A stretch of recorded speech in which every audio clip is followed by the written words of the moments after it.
2부 예배 시간도 주신 말씀 히브리서 9장 11절에서 22절 말씀을 봉독해 드리겠습니다. 그리스도께서 장래 좋은 일의 대제사장으로 오사 손으로 짓지 아니한 곧 이 창조에 속하지 아니한 더 크고 온전한 장막으로 말미암아 염소와 송아지의 피로 아니하고 오직 자기 피로 영원한 속죄를 이루사 단번에 성소에 들어가셨느니라. 염소와 항소의 피와 및 암송아지의 죄로 부정한 자에게 뿌려 그 육체를 정결케 하여 거룩게 하거든 하물며 영원하신 성령으로 말미암아 흠없는 자기를 하나님께 드린 그리스도의 피가 어찌 너희 양심으로 죽은 행실에서 깨끗하게 하고 살아계신 하나님을 섬기게 못하겠느뇨. 이를 인하여 그는 새 언약의 중본이 이는 첫 언약 때에 엄한 죄를 속하려고 죽으사 부르심을 입은 자로 하여금 영원한 기업의 약속을 얻게 하려 하심이니라. 유언은 유언한 자가 죽어야 되나니 유언은 그 사람이 죽은 후에야 경고한즉 유언한 자가 살았을 때에는 언제든지 효력이 없느니라. 이러므로 첫 언약도 피 없이 세운 것이 아니니 모세가 율법대로 모든 계명을 온 백성에게 말한 후에 송아지와 염소의 피와 민물과 붉은 양털과 우슬초를 취하여 그 책과 온 백성에게 뿌려 이르되 이는 하나님이 너희에게 명하신 언약의 피라 하고 또한 이와 같이 피로서 장막과 성기는 일에 쓰는 모든 그릇에 뿌렸느니라. 율법을 쫓아 거의 모든 물건이 피로서 정결케 되나니 피 흘림이 없은즉 사함이 없느니라. 아멘. 히브리서 9장 11절에서 22절 말씀을 봉독해 드렸습니다. 자, 오늘 찬양 먼저 드리겠습니다.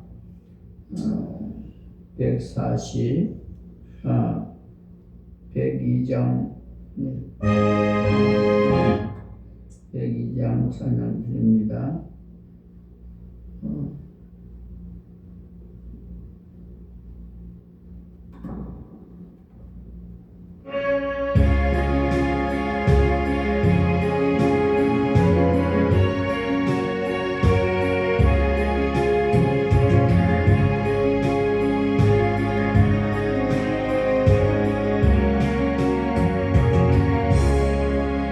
너희의 보다 더 귀한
예수보다 더 귀한 무엇은 없네. 이 세상은 행복과 불수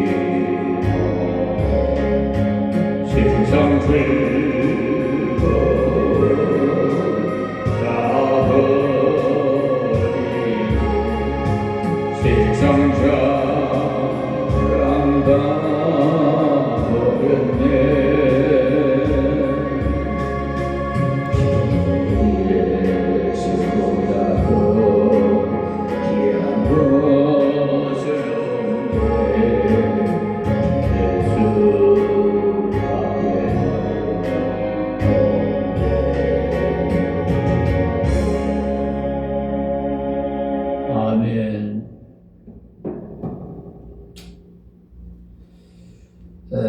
사순절 기간 우리에게 주신 말씀, 본문 말씀을 통해서 예수의 그 보혈이라는 제목으로 귀한 은혜를 받기를 원합니다. 본문은 예수 그리스도의 그 대제사장 직분의 중요성을 이렇게 한 곳에다가 집약시켜서 놓은 아주 중요한 말씀인데요. 구약 시대에는 인간들이 그 죄악을 없애기 위해서 수많은 짐승을 잡아서 속죄의 제물로 드렸습니다. 그러한 그 구약의 모든 제사 제도는 우리 예수 그리스도의 그 오심으로 성육신으로 도성이신 하셔서 우리의 죄를 대속하기 위해서 죽음으로 말미암아 성취가 되고 예수 그리스도의 속죄의 그 보혈의 피의 그 효력이 나타났습니다.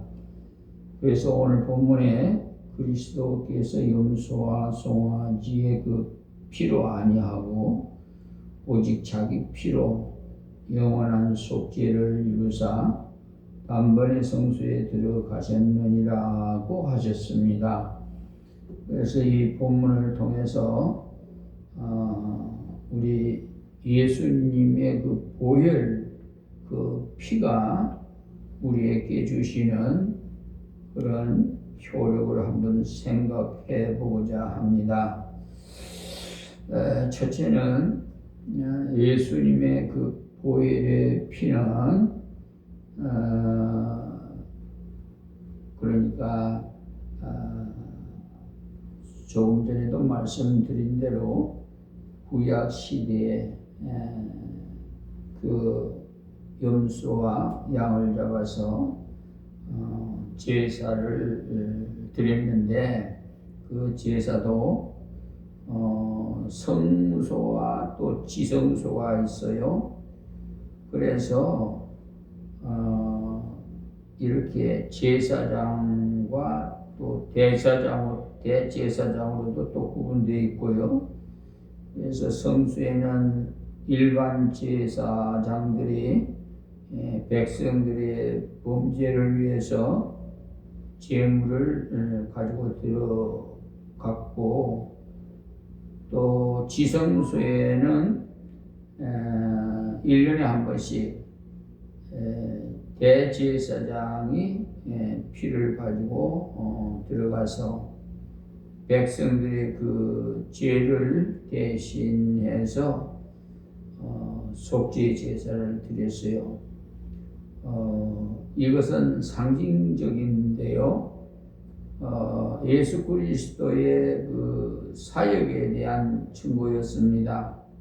그러니까 오늘 우리가 받은 본문 말씀은 여기에 대해서 해석을 하고 있는데, 그리스도는 좋은 일의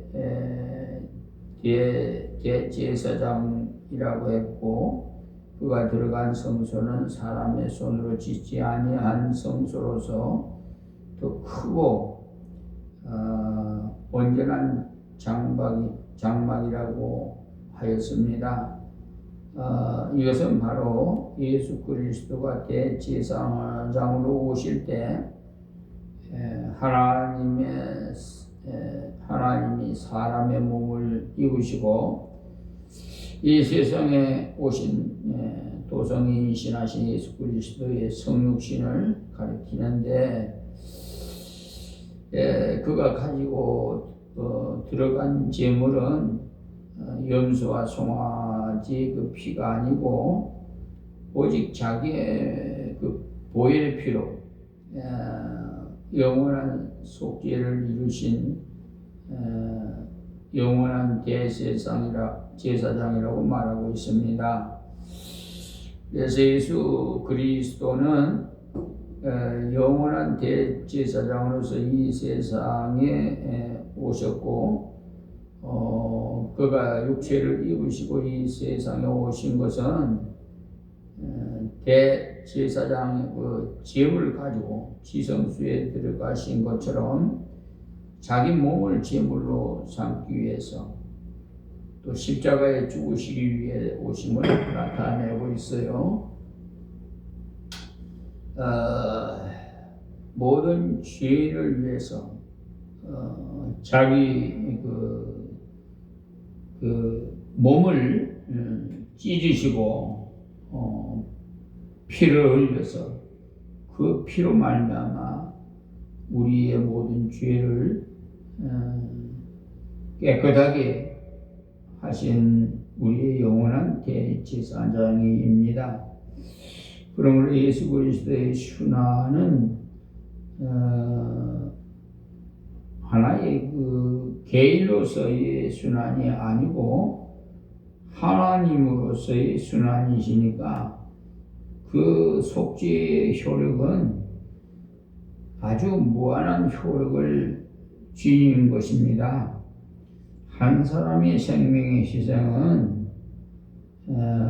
무수한 짐승의 죽음보다 더 귀해서, 구약에는 한 사람의 속죄를 위해 무수한 짐승이 제물이 되어 죽었어요. 이같이 하나님의 아들의 희생을, 그러니까 무수한 인간의 죽음보다도 비교할 수가 없죠. 그러니까 귀에서 예수 그리스도의 단번에 그 죽으심은 모든 인류의 죄를 사하시고도 남음이 있습니다. 그러므로 예수 그리스도는 영원한 대제사장으로 단번에 그 피로 우리를 구속하셨습니다. 그리고 두 번째는 예수의 그 보혈은 우리를 깨끗게 하십니다. 죽은 행실은 죽은 상태에서 나오는 행실은 그러므로 죄로 인해서 더러워진 그런 인간의 행위, 그 전체는 모두 다 소망 없는 죽은 행실입니다. 그래서 죄는 육신만 저주받게 하는 것이 아니고 영혼까지도 저주받아서 죽게 만드는 것입니다. 이러한 그 죄의 결과는 영원한 사망입니다. 이러한 인생을 향해서 예수 그리스도는 강림하셔서 십자가에서 죽으사 피를 흘려 영원한 죽음의 행실에서 영원한 삶의 행실로 바꿔놓았습니다. 이 예수 그리스도의 그 보혈의 피는 우리를 정결케 하시는데, 첫째 서두에도 말씀드렸듯이 우리의 대속의 그 정결이 되겠습니다.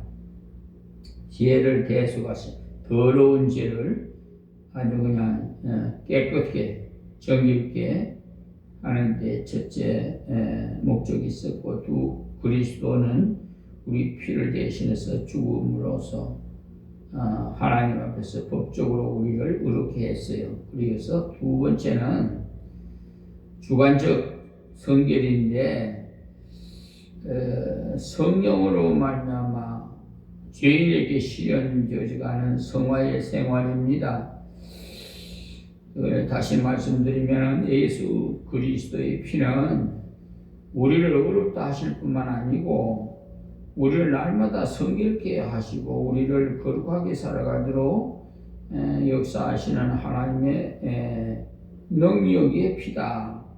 그러니까 이 예수 그리스도의 피가 우리를 깨끗하게 하심에 대해서 성경은 말하기를 베드로전서 1장 18절에서 19절에 보면 우리의 조상이 망령된 행실에서 그 피가 깨끗게 하신다라고 하셨고요.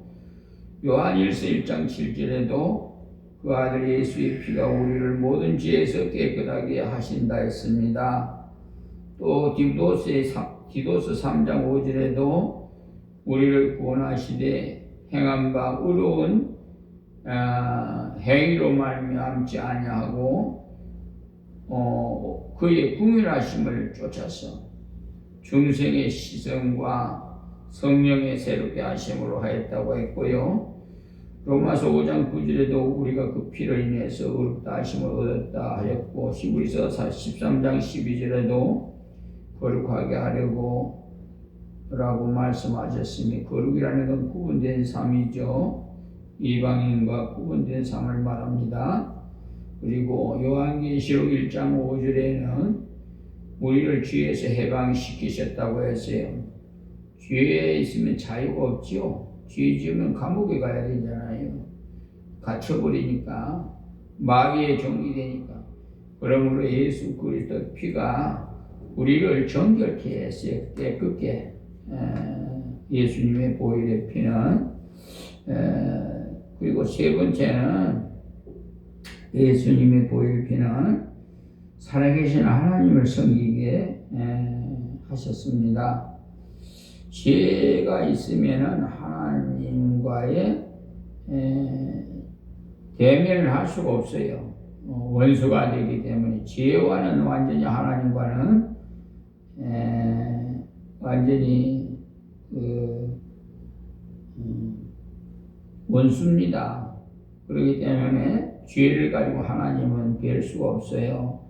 하나님은 광명한 빛 가운데 거하심으로써 죄인들이 가까이 갈 수 없고 볼 수도 없어요.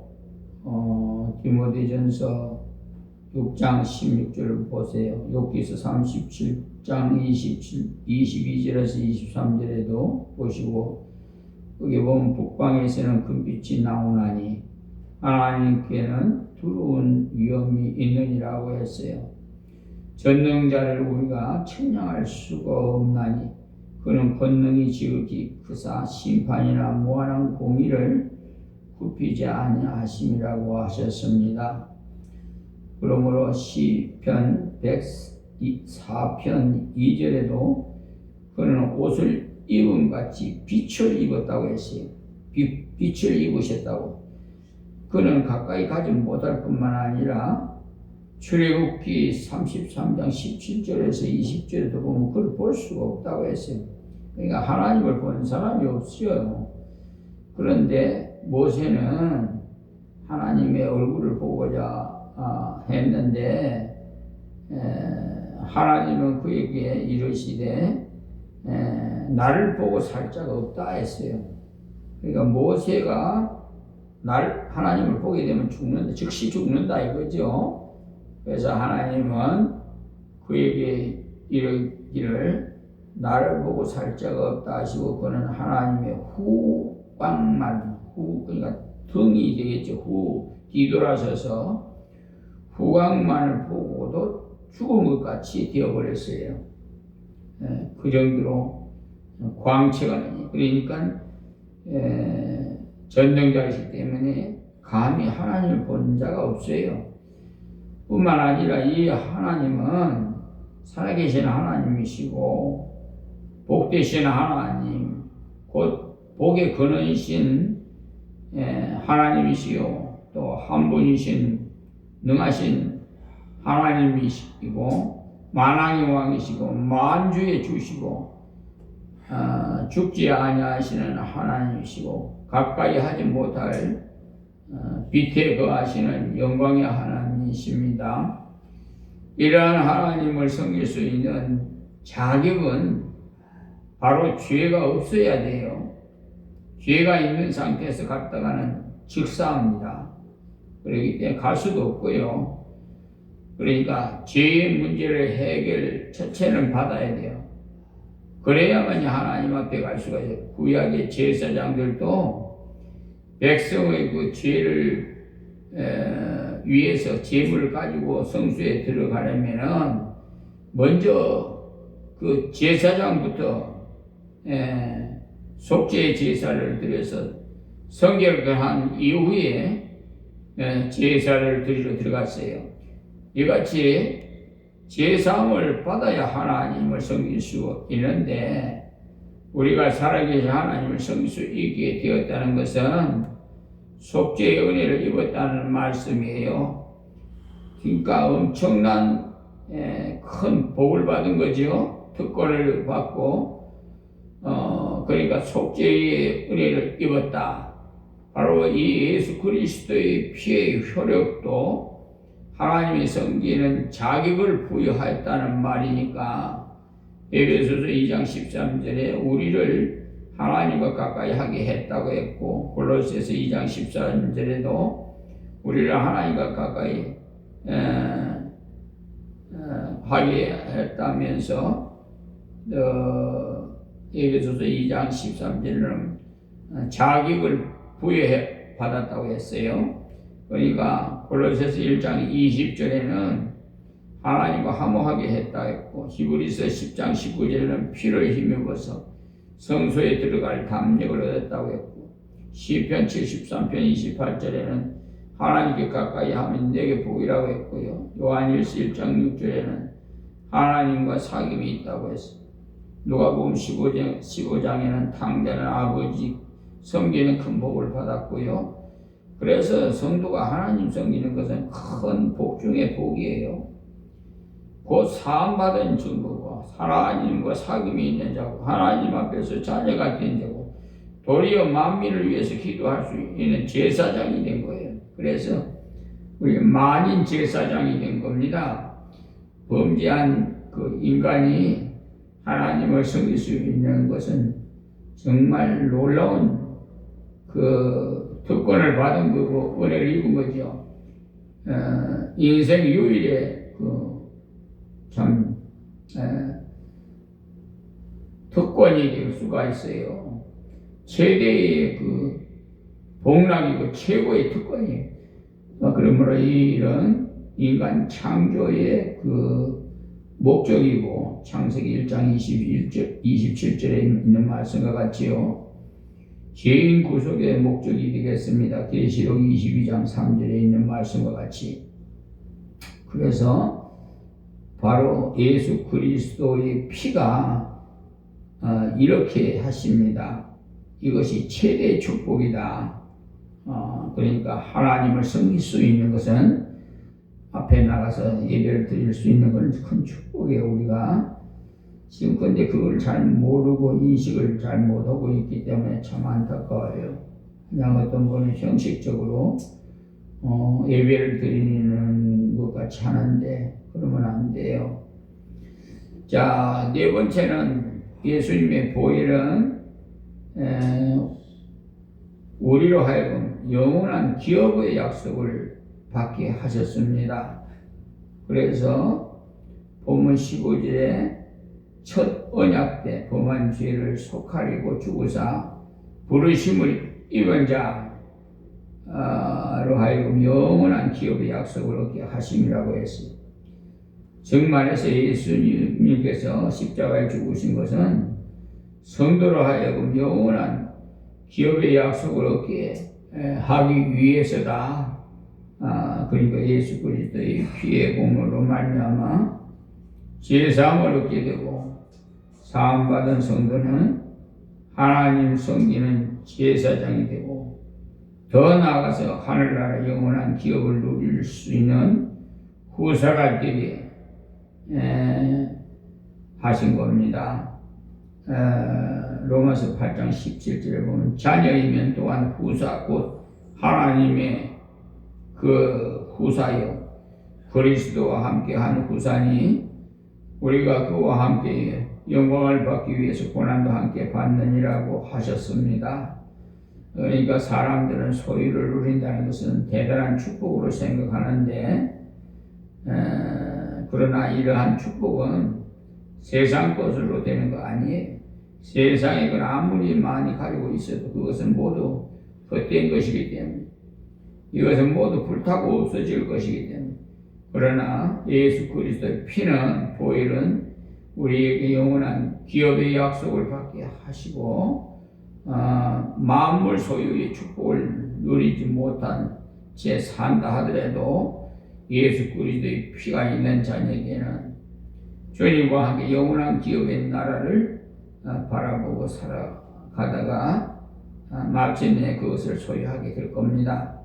그러니까 지금 비록 판자촌에서 살아도 거지 나사로같이 머리 둘 것이 없는 곳에서 거지 생활을 해도 우리는 본향이 천국이니까 하나님 부르시는 그날 천국에가 우리 거할 집이 마련되어 있으니 그것은 이 세상의 집과는 비교가 될 수가 없다는 것을 믿으시고, 사순절 기간 더욱 경건한 신앙 생활을 하시고 기도하시고, 또 우리 말씀을 묵상하고 전도하고, 하나님이 원하시는 구제도 하고, 여러 가지 같은 마음 같은 뜻으로 하나님께 선을 이루는 이런 사순절 기간뿐만 아니라 이 세상 사는 동안에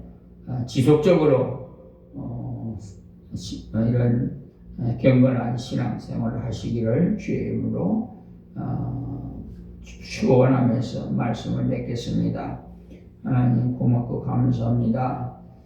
오늘도 주신 말씀 전했습니다. 하나님 듣는 자마다 복되게 하옵소서. 깨닫게 하시고 회개하고 진실로 하나님 앞에 몸과 마음과 정성을 다하여 충성하는 저희들이 다 되게 하옵소서. 예수님의 이름으로 기도하옵나이다. 아멘.